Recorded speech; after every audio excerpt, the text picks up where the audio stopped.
wabarakatuh. Waalaikumsalam warahmatullahi wabarakatuh. Terima kasih rekan media yang sudah hadir. Terima kasih Coach Nilmaizar dan juga Valentina Talaubun. Langsung saja Coach, tentang kesiapan Sriwijaya FC untuk menghadapi PSPS Riau besok sore. Silakan Coach. Oke, assalamualaikum warahmatullahi wabarakatuh. Salam hormat saya buat seluruh rekan wartawan.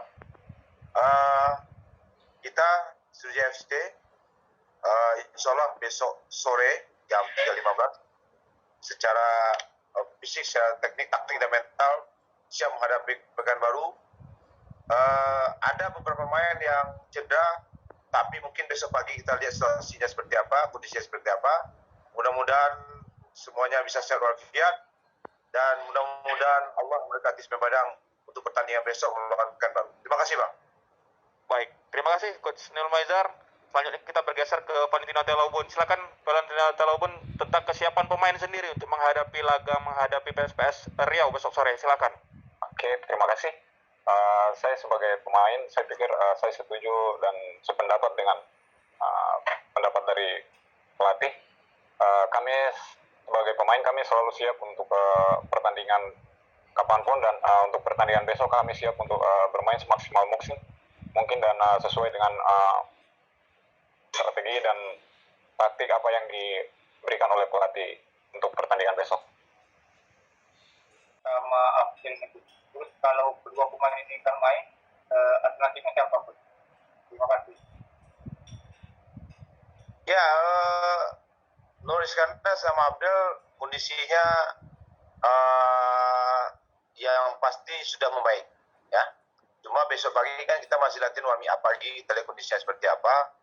Dan walaupun kalau dia tidak main dan tidak bisa main, insya Allah ada penggantinya yang cukup potensial dan cukup bisa membantu tim ini. Tapi namanya besok lah.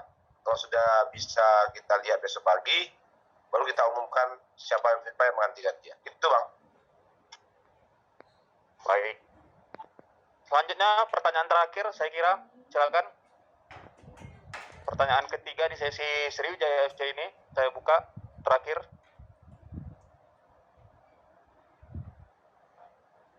Ada Bang Iwan Jenggot, ada?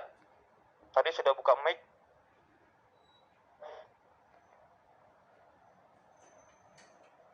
Secara umum tidak ada masalah ya, karena dengan kitanya di puncak puncak grup sampai hari ini di grup A, mental pemain saya rasa tetap stabil.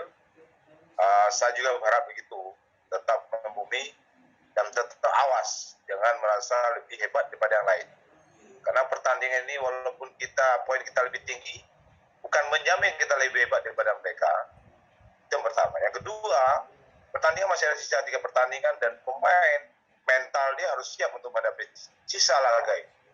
Karena bagaimanapun tim-tim yang kita hadapi adalah tim-tim yang ingin berjuang untuk dia sendiri, dan kita harus lebih awas lagi. Nah, jadi yang saya wanti-wanti atau saya berikan semacam arahan, tetap tough, tetap tangguh, dan tetap tenang dan sabar dengan siapapun dalam sisa laga pertandingan. Gitu, Bang.